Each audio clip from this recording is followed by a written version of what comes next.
خلاص. الكذب ما بحبوش، والحسد بخاف من الحسد جدا. طب إيه والسحر بخاف من السحر. هل اتعرضتي للحاجتين او كل حاجه اتعرضت لها، الكذب والخيانه والحسد والسحر. اسكتي بالنبي عشان متضايقه. طب ايه سر الخاتم ده؟ سر الخاتم ده اللي عليه ختم الرسول. ايوه. مكتوب عليه مقوله يقال انها كانت مكتوبه عليه الصلاه والسلام: توجه حيث شئت فانك منصور. خلاص.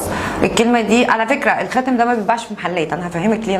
ما بيتباعش، هو بيتباع فضه. واول ما شفته شفت حد راجل لابسه، يعني عاده الستات ما بتلبسوش، ان هو ضخم، يعني مساحته ضخمه ومكتوب خصيصه. لا ده اتصب، يعني هو بتعمل له فريم او بيسموها ايه، قالب يتصب فيه، لان هو ما بيتحفرش، ما حدش بيدخل تك تك، ما بتعملش كده. فانا شفته في ايد صديق ليا وعجبني جدا، فقلت له مكتوب عليه ومش هيبان مكتوب عليه. فقال لي مكتوب عليه اشهد ان لا اله الا الله واشهد ان محمد رسول الله، توجه حيث شئت فانك منصور. فقلت له ده ايه؟ قال لي على فكره انا قريت، هو يقال ان هو كلمه توجه حيث شئت انك منصور دي كانت مكتوبه، بس هو كشكل ختم مش نفس الختم الرسول، لان انا دخلت جبت الختم، بس وقتها ما كنتش فاهمه. فقلت له انا عايزه زيه. قال لي ده فضه. قلت له عايزه اعمل واحد ده.